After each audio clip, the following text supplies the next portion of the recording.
Action.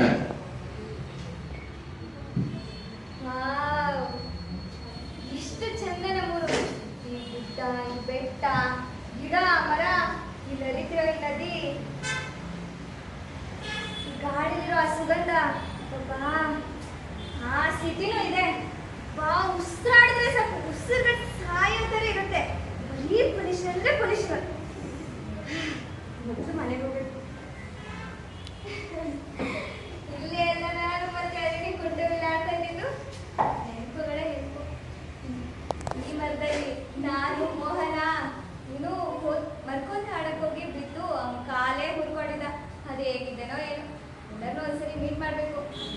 ಸರಿ, ಅಷ್ಟು ಅಮ್ಮನಿಗೆ ಸರ್ಪ್ರೈಸ್ ಕೊಡೋಣ. ಗುಡಿಸ್ಲಾದ್ರೆ ಇಷ್ಟು ಚಂದ ನಮ್ಮ ಮನೆ. ಯಾವ ಮನೆಗೂ ಕಡಿಮೆ ಇಲ್ಲ. ಇಷ್ಟರಲ್ಲಿ ಅಪ್ಪ ಅಮ್ಮ ದುಡ್ಡು ಕಳಿಸಿರೋದಲ್ವಾ. ಸರಿ, ಅಮ್ಮನಿಗೆ ಸರ್ಪ್ರೈಸ್ ಕೊಡೋಣ. ರೂಪನೇ ಇದೆ. ಅಮ್ಮ ಅಮ್ಮ ಇಲ್ಲಲ್ಲ. ರೂಮಲ್ಲಿ ಇರ್ಬೇಕು. ಅಮ್ಮ, ಏ ಅಮ್ಮ, ಇಲ್ಲಿ ಇಲ್ವಲ್ಲ. ನಾನ್ ಬರ್ತೀನಿ ಅಂತ ಮುಂಚೆನೆ ಗೊತ್ತಾಗಿ ಅಮ್ಮ ಅಡುಗೆ ಮನೆಯಲ್ಲಿ ಸ್ವೀಟ್ ಮಾಡ್ತಿರ್ತಾರೆ. ಏನ್ ಮಾಡ್ತಿರ್ತಾರೋ. ಅಮ್ಮ, ಏ ಅಮ್ಮ, ಅಯ್ಯೋ, ನೀನ್ ಇಲ್ಲಿ ಮನ್ಕೊಂಡಿದ್ಯಾ? ಇಡೀ ಮನೆನೇ ಒಂದ್ ರೌಂಡ್ ಹಾಕೊಂಡ್ ಬಂದೆ ನಾನು. ಏನಮ್ಮ ಇಲ್ಲಿ ಮನ್ಕೊಂಡಿದ್ಯಾ? ಹೋಗ್ ರೂಮಲ್ಲಾದ್ರೂ ಮಲ್ಕೋಬೇಕು ತಾನೆ. ಅಮ್ಮ, ನಾನಮ್ಮ ಭಾರತಿ ಬಂದಿದ್ದೀನಿ ನೋಡು ನಿನ್ ಮಗಳು. ನೀವು ಓದಕ್ ಕಲ್ಸಿದ್ದಲ್ಲ ನನ್ನ, ಏನು ಮೋಸ ಆಗ್ಲಿಲ್ಲ. ಯಾಕೆ ಅಂತನಾ? ಯಾಕಂದ್ರೆ ಕಾಲೇಜ್ಗೆ ನಾನೇ ಫಸ್ಟು. ಅಷ್ಟೇ ಅಲ್ಲಮ್ಮ, ಸ್ಪೋರ್ಟ್ಸ್ ಅಲ್ಲೂ ನಾನೇ ಫಸ್ಟು. ಇಲ್ಲೋಡು ಸರ್ಟಿಫಿಕೇಟ್ ಕೊಟ್ಟಿದ್ದಾರೆ. ಏನಮ್ಮ ಅವಾಗಿಂದ ಮಾತಾಡ್ತಾನೆ ಇದ್ದೀನಿ, ನೀನು ಎದೋಳ್ತಾನೆ ಇಲ್ಲ. ಅಮ್ಮ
ಕಟ್.